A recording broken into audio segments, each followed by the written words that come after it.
Who are the homeless?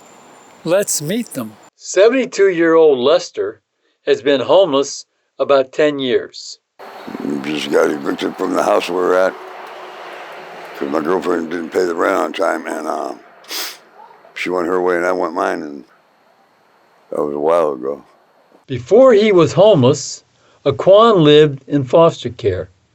When he became an adult, he aged out of the program with no place to live. Used to sleep by Jack London in Oakland, by the waters.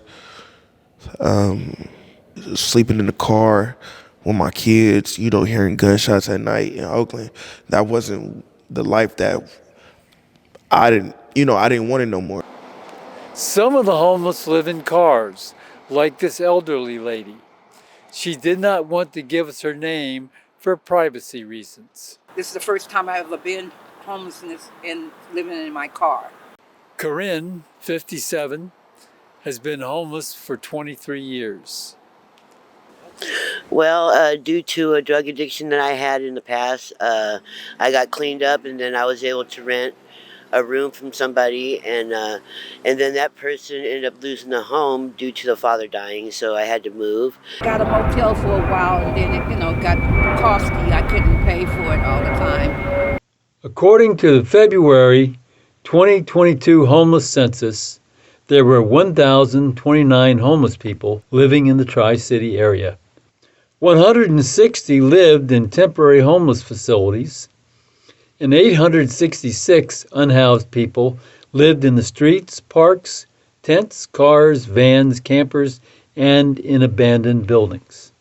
The elderly lady living in her car was terrified when she slept on the street alone. I didn't stay out there long. I was like a week. Yeah, I felt afraid because I would park different places where I thought was safe, but I didn't really sleep well because I didn't know what was going to happen. The homeless life is a hard life. You are cold and hungry. You never know when your meager possessions will be taken from you. Because, a lot of us live in tents, and you can feel every piece of wind and just every coldness. My location was at the time in Oakland. It was pretty bad because, I was walking to the store with my young daughter, with Aaliyah, and some guys from like old neighborhoods and stuff like that pretty much pulled up on me with a gun in their hand, while I had my daughter, and that was pretty much, for me, that was like the tip of the iceberg, because, it's one thing for me alone being, in that position, but for me to be walking with my child and for that to happen, that was probably the hardest thing I'd ever have to deal with, honestly, just being homeless in the streets. Everything else, when it was just me personally, it was a piece of cake. At my age,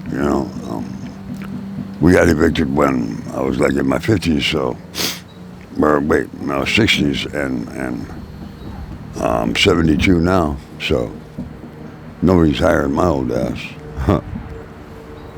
Can't leave my camp alone in fear of it, getting robbed and vandalized and whatever else. I mean, who wants to be homeless anyway? I mean, realistically, it's nothing fun about sleeping outside or having to steal just to eat. It's too much. It's too much of a risk.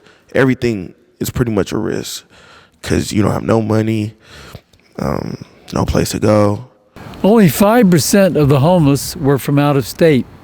67%, 2/3, were residents of the Tri-City Area at the time they lost their homes.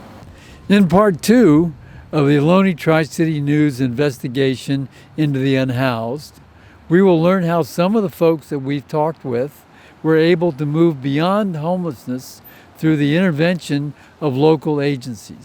I am Charles Bolton for Ohlone Tri-City News.